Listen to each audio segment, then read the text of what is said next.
dokter yang mengotopsi itu, yang mengotopsi 6 syuhada, yang informasinya adalah sama juga, ya, dokter yang mengotopsi Brigadir J itu. Nah, itu di sidang Habib Bahar mengatakan bahwa bahwa dia melakukan kesalahan prosedur dalam mengotopsi. Itu bunyi di persidangan.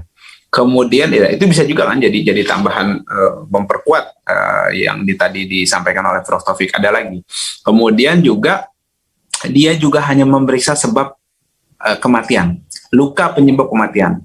Jadi luka lain, ada dugaan penyiksaan apa segala macam, itu mereka nggak periksa.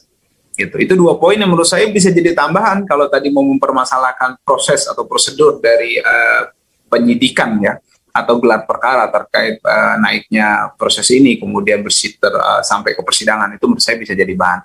Kemudian yang saya mau informasikan adalah kasus KM50 ini, dari yang saya tadi jelaskan konstruksinya itu kan, dari keganjilan kejadian jam 1 atau jam 2 pagi, tapi baru diumumkan besoknya, siangnya, gitu kan, kemudian tidak ada informasi sama sekali ke media, bahkan orang yang merekam itu atau mendokumentasikan kejadian itu diminta untuk menghapus, gitu kan, segala macam. Tadi sudah dijelaskan sama Prof. Taufik yang terhormat tadi kan.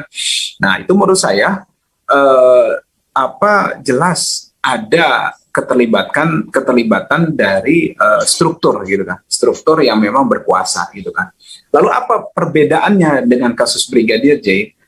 Saya bisa katakan dari pendapat kami tim kuasa hukum, dalam kasus Brigadir J ini tidak ada urgensi penguasa, penguasa secara umum, gitu kan, untuk melibatkan diri untuk melindungi atau mengcover kasus ini untuk tidak dibuka. Berbeda dengan kasus KM50, karena suka tidak suka KM50 itu berhubungan dengan Habib Rizik Syihab, gitu kan. Itu berhubungan dengan grand skenario besar terkait, ya, diduga terkait dengan penguasa. Itu pengungkapannya jauh lebih sulit.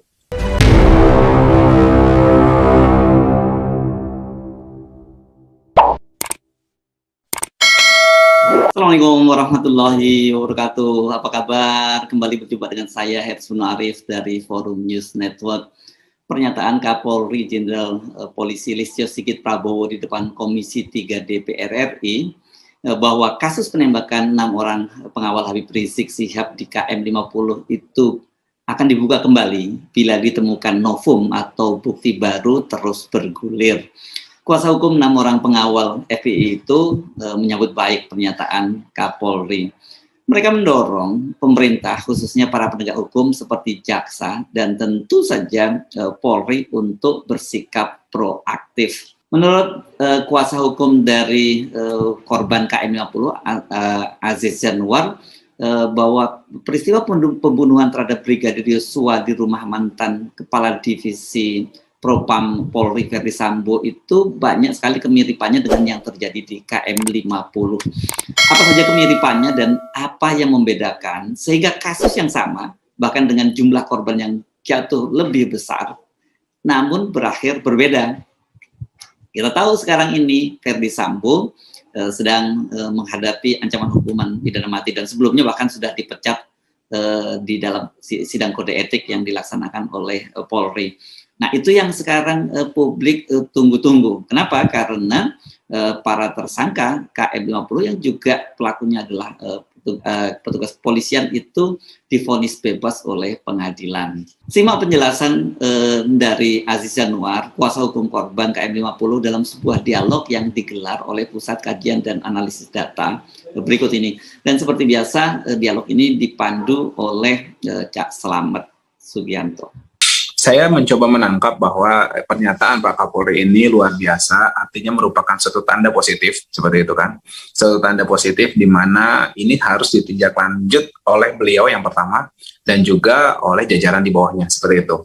Jadi menurut saya ini adalah sign, ya, merupakan satu start tombol, gitu kan, untuk memulai sesuatu yang memang kita nambah-nambahkan untuk mengungkap sejelas-jelasnya, terang-terangnya kasus KM50, dimulai dari skenarionya, kemudian rekayasa yang ada selama ini untuk menutupi hal tersebut. Karena kalau kita bicara untuk mengungkap maka sesuatu yang menutupi itu harus diungkap dulu, seperti itu. Yang menutupi itu ada apa? Ya selama ini opini, narasi yang beredar sampai ada proses di pengadilan yang beberapa kalangan menganggap sidang dagelan itu menurut saya harus diungkap. Dari situ, kenapa sih Anda menutup-nutupi? Kan begitu kan? Nah, setelah kenapa ditutupi, apa sih latar belakang Anda menutup-nutupi itu dan bagaimana prosesnya ini? Gitu. Bagaimana proses menutup-nutupi ini?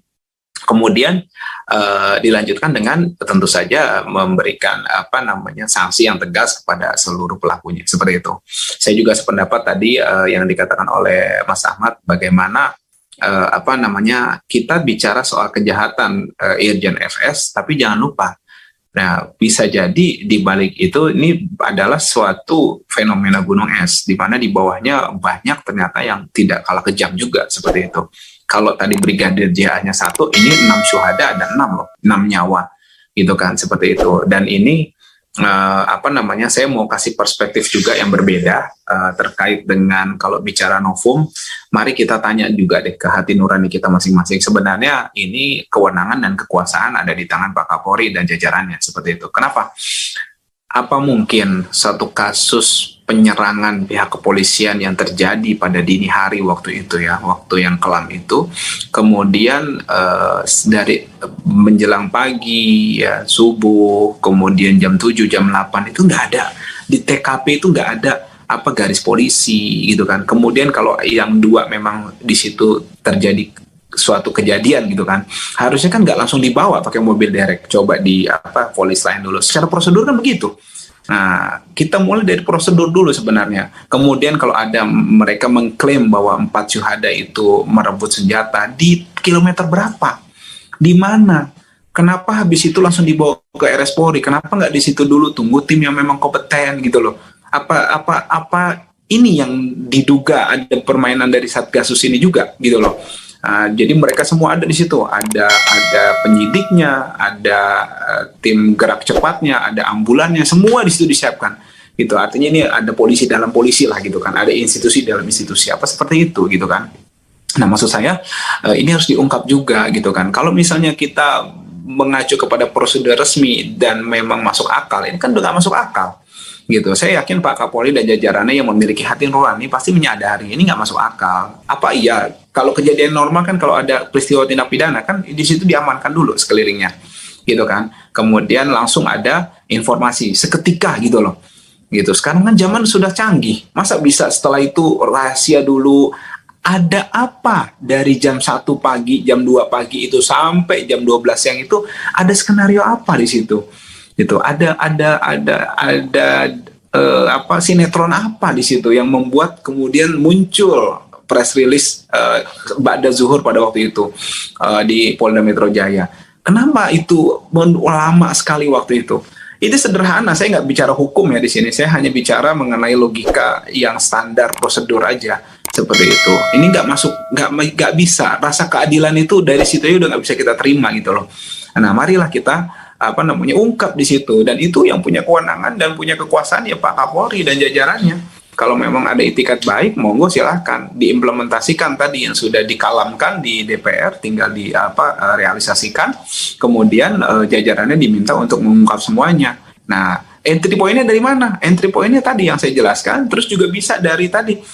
Jangan-jangan yang dipakai skenario rekayasa tembak, pura-pura menembak itu ya ternyata mirip-mirip juga yang di kasus Irjen FS sama KM50. Bisa jadi kan gitu. Makanya untuk mengungkapnya ya mari ditanya itu orang-orang yang terlibat, yang perwira-perwira yang terlibat dalam dugaan rekayasa itu di kasus Irjen FS dan Brigadir Joshua itu. Nah, maksud saya harus apakah Anda pernah melaksanakan ini juga di operasi yang lainnya? Ini harus diperiksa juga seperti itu loh. Harus terbuka. Kalau mau transparan itu ya semua gitu loh. Jangan kita di sini terbuka untuk menutupi kebohongan yang lain juga, jangan seperti itu. Menurut saya publik menunggu itu, dan saya yakin kepercayaan terhadap Polri akan luar biasa menjulang gemilang ya ketika semua kasus-kasus yang ada syarat dugaan rekayasa dan syarat pelanggaran HAM berat serta identik dengan kekerasan ini diungkap semuanya. Kemudian dihukum seberat-beratnya. Saya yakin ini akan membuat nama Polri ini berkibar ya, tidak kalah dengan Kapolri zaman Hugeng insya Allah gitu kan. Nah, kemudian juga akan menjadi legacy yang luar biasa gitu loh untuk masa jabatan Pak Sigit Listio seperti itu kan. Juga untuk rezim ini menurut saya nggak ada kata terlambat. Mari kita buka semua, kita ungkap semua gitu kan. Karena yang diingat itu kalau uang Anda tumpuk nggak bisa, nanti juga habis gitu loh. Kalau apalagi jabatan nanti selesai, apalagi. Tapi kalau dosa Anda akan menjawab. Kalau legasi nama baik itu akan terus nanti, dan Anda nggak bisa memperbaiki ketika sudah selesai, nanti nggak bisa. Sekarang momennya, gitu kan? Sekarang atau tidak sama sekali, kan begitu. Jadi maksud saya tidak ada kata terlambat. Mari kita ungkap semuanya, gitu kan? Dari fenomena rekayasa dan kekerasan yang memang marak di lingkungan Polri ini, menurut saya harus disudahi, gitu kan? Ya, oknum-oknum ini harus sudah dikotakan, masuk kotakan gitu kan. Dan juga jangan nanti masyarakat mempunyai pembenaran gitu loh bahwa memang ini bukan oknum. Kalau 1-2 itu oknum, tapi kalau 80 orang itu bisa bikin kompi loh, bisa peleton itu loh, bisa bikin satu pasukan gitu loh. Nah itu kan bukan oknum namanya. Nah nggak ada kata lain, harus dirombak semuanya, harus tindak tegas semuanya gitu kan. Bukan cuma ditutupi, diselesaikan di belakang, kemudian muncul lagi ini. Ya jangan seperti itu. Nanti malah ini memperburuk ya legacy dan nama baik dari pihak Polri itu sendiri dan Pak Kapolri tentu saja. Makanya ini menurut saya harus dijadikan momentum yang luar biasa untuk mengungkap ini semuanya gitu kan. Toh 6 pengawal itu juga nggak bisa aja langsung jadi hidup lagi kok kalau nanti memang sudah diungkap semuanya gitu kan. Kita cuma butuh transparansi kan, itu kan salah satu tagline-nya kan presisi itu kan ada transparan juga kan kalau saya nggak salah kan gitu kan, ada keterbukaan juga gitu kan, dan itu memang didamba oleh masyarakat seperti itu. Jadi menurut saya ini harus segera direalisasikan oleh pihak Polri dan jajarannya. Demikian singkatnya dari saya. Iya, kalau bicara novum atau bukti baru itu bisa dihadirkan Kak, atau kalau kita bicara flashback ke belakang soal catatan mengenai KM50, hal-hal yang sangat krusial, poin-poin yang sangat krusial ketika mencoba melihat Brigadir Joshua itu apa saja sih yang penting di-refresh ke publik dan dikemukakan sebagai bagian yang masih menyisakan pertanyaan seberapa transparansi itu benar-benar benar-benar dihadirkan, Bang Aziz Yanwar. Ya, saya ulang lagi bahwa tadi prosedur dalam penanganan kasus pasca kejadian tragedi KM50 itu nggak benar. Itu menurut saya harus diluruskan dulu dan harus didudukan seperti itu kan. Nanti dari situ ada lagi ke belakangnya flashbacknya. Apa itu? Apa surat isinya tadi? Sekarang kalau saya meminjam katanya Irjen FS, kan 2 komandan di atasnya harus bertanggung jawab. Siapa yang mengeluarkan perintah untuk surveillance itu? Kan 2 di atasnya harus tanggung jawab. Harus ikut bertanggung jawab. Nggak bisa, saya nggak tahu. Nggak bisa lah, itu bagian dari struktur komando. Gitu, apa mereka bergerak di luar struktur komando? Kalau memang bergerak di luar struktur komando, ya ditindak, dibuktikan dulu, kemudian ditindak, gitu loh maksud saya. Jadi kita ini kebiasaan di luar struktur. Nah, udah mulai kacau memang belakangan ini saya lihat. Bagaimana institusi lain bisa campur aduk, bisa menekan. Institusi A menekan kejaksaan, institusi A menekan Kumham, institusi A menekan pihak kepolisian. Jadi menggunakan tangan-tangan invisible devil invisible hand gitu loh maksud saya. Jadi nggak kelihatan tapi mereka punya power gitu loh. Jangan lupa, saya kasih tahu ya, para pihak-pihak yang memang suka pakai instrumen seperti itu. Saya kasih tahu, institusi itu punya struktur. Kalau Anda bergerak di luar struktur, maka ya ketika ada permasalahan di kemudian hari, institusi yang di luar struktur tadi nggak akan mau tanggung jawab. Dan Anda akan akan menuai akibatnya sendiri gitu loh. Dan nggak bisa Anda minta tanggung jawab yang lain, orang Anda nggak ada ininya kok, nggak bergerak di luar struktur kok, nggak sesuai prosedur gitu maksud saya. Jadi hati-hatilah gitu kan, jangan karena ditekan ini, jangan dikit-dikit saya ini dari ini kayaknya punya super power banget gitu loh. Maksud saya institusi-institusi itu harus taat sama aturan di atasnya gitu loh, bukan sama di luar strukturnya. Itu yang saya mau sampaikan sebelum menjawab pertanyaan Pak Cak Slamet tadi. Nah, bagaimana? Ya benang-merah saya udah jelaskan tadi. Yang pertama soal prosedur penanganan pasca tadi. Pasca kejadian di KM50. Kemudian jangan lupa kalau soal kemiripan, Ya ada dugaan rekayasa lah. Yang kedua ada dugaan kekerasan. Itu sebenarnya dua yang jadi entry point mirip semua dua-duanya. Dan itu nggak cuma kasus KM50 dan Brigadir J. Yang lainnya juga banyak gitu loh. Coba aja diungkap, banyak kok. Makanya ada salah tangkap, salah tembak, kan begitu-gitu kan. Itu kan semuanya kenapa? Kenapa salah tangkap itu? Kenapa? Karena kan ada dugaan rekayasa yang nggak sesuai sama skenario akhirnya, alhamdulillah kan.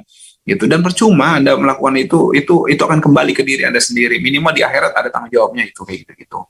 Tanggung jawabnya berat gitu kan, seperti itu. Karena ini menyangkut kebebasan orang, menyangkut nyawa orang, menyangkut pihak lain gitu loh, yang dimana kita itu dosa, kalau kata ulama tuh, kita menghadap Allah dengan satu dosa itu jauh lebih baik 1000 dosa dibanding ada satu dosa kepada sama manusia. Anda berapa kali coba tuh yang suka rekayasa? Coba, Anda tanggung jawab lah itu.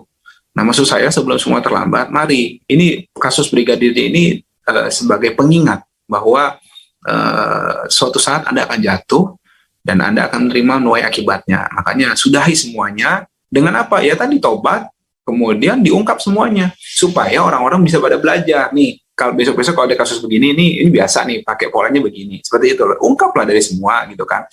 Nah, maksud saya itu harus dilakukan. Kemudian kita bicara soal saya aja nih, Cak Slamet ya.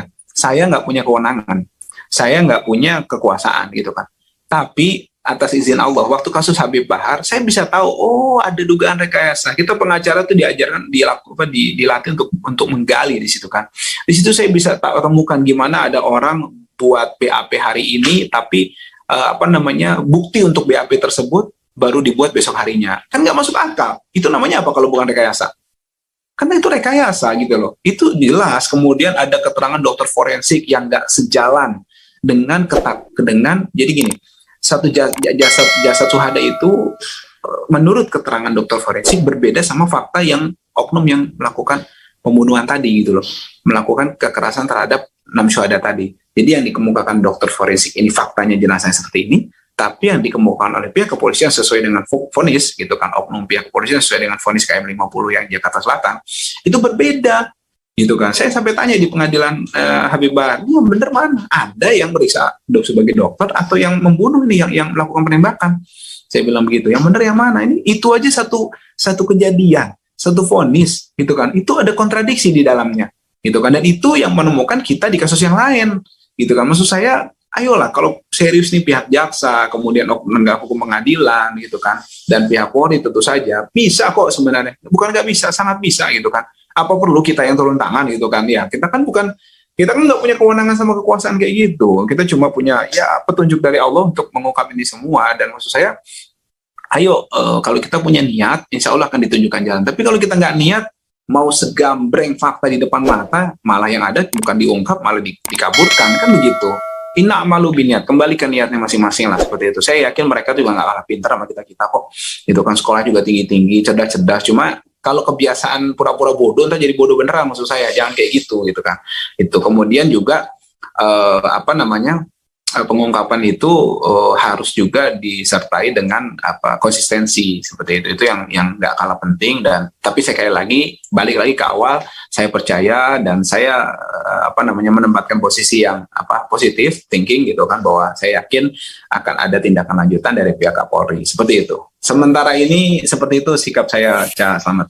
Ya, tadi disampaikan oleh Dr. Muhammad Taufik, sebetulnya sikap proaktif dan inisiatif, terutama juga untuk memberikan pencerahan kepada umat, mengawal proses ini sampai benar-benar KM50 seterang-terangnya dibuka dan bisa merealisasikan keadilan yang didambakan sebagaimana keinginan kita bersama, itu adalah dari kuasa hukum dan keluarga korban. Nah, langkah-langkah yang terutama mendorong agar kepolisian itu bisa menindaklanjuti, kemarin kan sudah Kapolri juga menyampaikan sense-nya seperti itu, agar benar-benar bisa berinisiatif lah begitu, sesuai dengan keinginan publik dan terutama yang pihak terkait termasuk kejaksaan itu juga terdorong. Kira-kira apa yang akan dilakukan Bang Aziz Yanuar agar semuanya bisa memiliki komitmen yang sama, terutama pada masyarakat kita dengan peristiwa, setidaknya 2 peristiwa besar ini,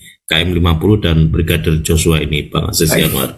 Baik, sebelum menjawab saya kasih tahu info dulu bahwa sebelum kasus Brigadir J ini mencuat, itu di SIPP, informasi pemeriksaan perkara itu yang di Mahkamah Agung, itu kasus KM50 itu belum dibentuk majelisnya, itu belum selesai lah, gitu, belum ada. Tapi ketika kasus Brigadir J ini mencuat, langsung ada loh, boleh dicek loh, nomor perkaranya ada. Jadi langsung ada, saya juga kaget loh, kok momentumnya pas gitu loh. Lagi-lagi saya menempatkan di sisi yang positif, karena tadi sudah ada yang pesimis dari Mas Ahmad, maka saya mencoba positif kan gitu kan, bahwa ini adalah upaya untuk membuka gitu kan, membuka tabir semuanya gitu kan, dan kemudian upaya yang positif lah saya melihatnya seperti itu kan, segera supaya ini rekayasa harus disudahi lah seperti itu, karena sudah bukan zamannya lagi rekayasa kemudian pengkaburan kebenaran. Rekayasa ada beberapa macam, Cak. Ada yang nggak ada kasus dibikin kasus, ada yang ada kasus A tapi kaburkan jadi kasus B, ada yang kasus ini ada tapi pelakunya tadinya A jadi B, itu juga rekayasa gitu. Jadi rekayasa bukan cuma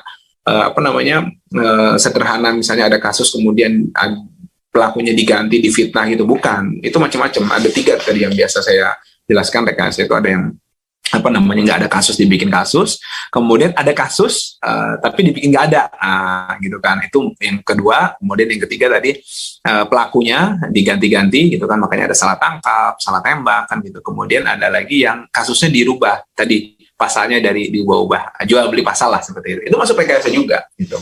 Itu 4 hal yang menurut saya harus dihentikan. Itu dosa besar gitu kan, dan juga itu zolim dan akan kembali ke zoliman itu. Dan salah satu dosa yang akan dibalas di dunia insya Allah, sebelum di akhirat nanti juga ada balasan luar biasa, adalah kezoliman terhadap orang lain.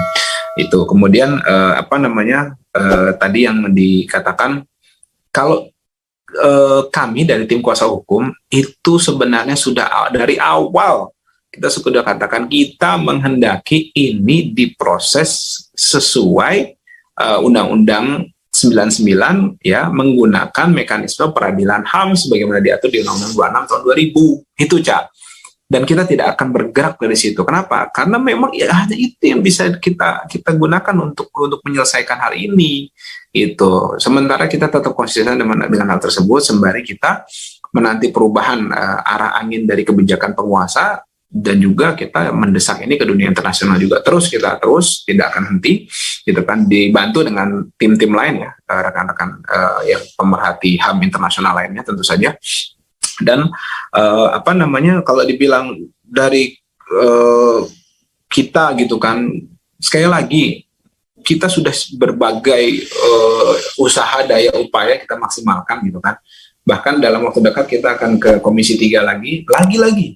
Jadi upaya kita bukan berhenti, terus jalan. Tapi jangan lupa, Cak, segunung kebenaran itu kalah sama segenggam kekuasaan. Saya punya kebenaran segunung segedung ini misalnya gitu kan, tapi yang punya kekuasaan cuma punya 1 pulpena itu selesai, kita nggak punya apa-apa gitu loh. Kalau kita bicara di dunia ya, itu kita mau tertibkan ada tempat maksiat gitu kan, kita adu sana adu sini, datangkan massa ya, sumber daya kita keluarkan, sumber energi semua kita keluarkan, tapi Pak Gubernur cukup ambil pulpen, tanda tangan, dicabut, tempatnya selesai.